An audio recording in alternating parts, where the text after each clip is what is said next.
Кыргыз Республикасынын президенти Улукбек Марипов Нарын облусуна жумушчу сапарынын жүрүшүндө Кочкор районундагы калкты тейлөө борборуна барды.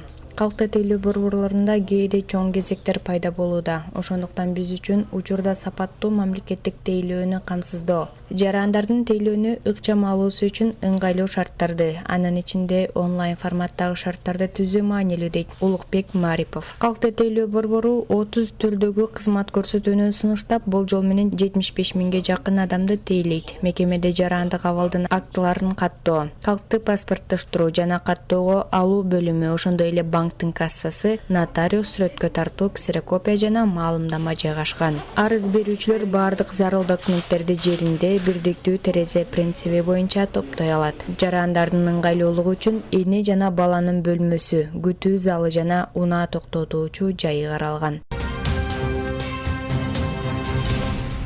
Ошондой эле Кыргыз Республикасынын премьер-министри Улукбек Марипов жумушчу сапарынын алкагында Нарын облусунун Жумгал районундагы түндүк-түштүк альтернативдик жолунун курулушу менен таанышып, жергиликтүү калк менен жолугушту. Белгилей кетсек, түндүк-түштүк альтернативдик жолунун узундугу 433 километрди түзөт. Эпкин Башкууганды тилкесинде 2020 жылдын ноябрь айында подрядчикке шарттарды бузгандыгы үчүн келишимди бузуу тууралуу билдирүү жөнөтүлгөн. Учурда жаңы подрядчыны тандоо үчүн тендердик документация даярдалууда. Премьер-министр белгилегендей, тендерде жеңген компания өз милдетин тийиштүү деңгээлде аткарган эмес. 3 жылдын ичинде каралган 70% иштин 9% гана аткарылган. Өз сөзүндө Улукбек Марипов, жаңы тендер өткөрүлөт. Жолдун курулушун мен жеке көзөмөлүмө алам. Транспорт, архитектура, курулуш жана коммуникациялар министрлиги астында ишти тездетүү жана баардыгын өз мөөнөтүндө жыйынтыктоо милдети турат. Министр бул үчүн жоопкерчиликти алат деп белгиледи. Ушул жолду мен дагы жүрөгүмдө турган жол бул. Себеби Нарын облусундагы эң көйгөйлүү маселе ушул азыр. Мен буга чейин дагы транспорт министрлиги менен 2 жол жыйын өткөрдүм.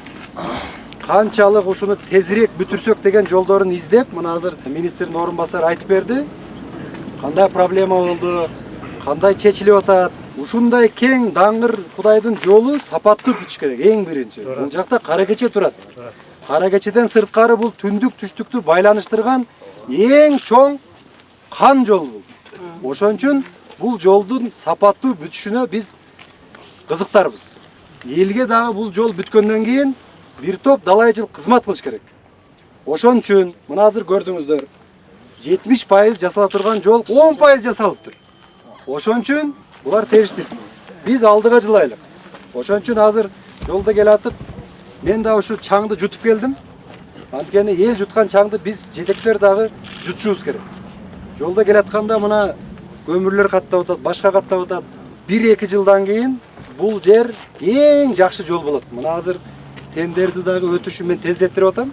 40 күн, 42 күн мөөнөтү бар. Мен аны жеке өзүм көзөмөлдөйм. Ошондой эле ал кошумчалагандай, өкмөттүн ишинин негизги максаты катардагы жарандардын жашоосун жакшыртуу экенин айтты.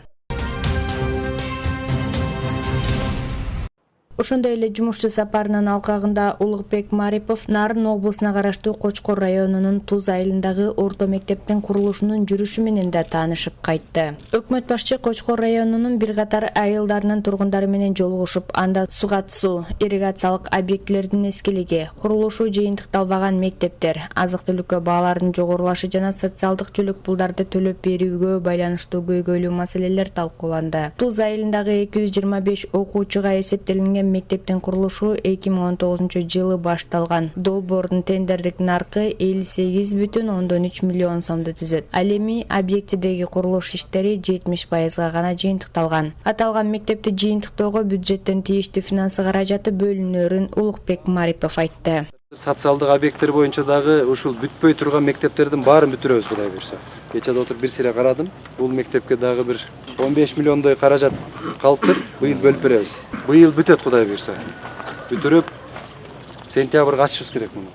Премьер-министр район акимдеринин инвестицияларды тартуу, жаңы жумуш орундарын түзүүгө көмөктөшүү, ишенилген аймактардын экономикалык жагымдуулугун камсыздоо, калктын социалдык экономикалык абалын жакшыртуу маселесиндеги натыйжалуу иш алып баруусунун маанилүүлүгүн баса белгилеп буларды айтты. Ар бир район өзүндө өндүрүлгөн продуктуну экспорт кылганды үйрөнөлү. кайсы жерде эмне болсо ошону экономический районирование кылышыбыз керек да. Ошон үчүн ар бир аким жан талашып инвесторлор менен, өкмөт менен, эл менен тыгыз иштесе жасаса болот. Ар бир айыл өкмөт дагы да. Кээ бир жерлерде барсаң уктап эле жатат. Мына азыр аттестация өтүп атат. Мыйзамды билбеген канча жетекчилер бар. Токтом биякта турсун, кээ бир өзүнүн жоболорун окубайт да. Ошон үчүн жетекчилер жакшы иштеш керек. Мына мен көзүңүздөрчө айтайын. Ошол жетекчилер өзү үлгү болуш керек. Таң атпай келип иштеш керек. Уктабай иштеш керек. Иштебесе орунда акырын бошотуп бериш керек. Иштей турган орто жаш, билимдүү, тажрыйбалуу, баардык жагын түшүнгөн жаштарга бериш керек.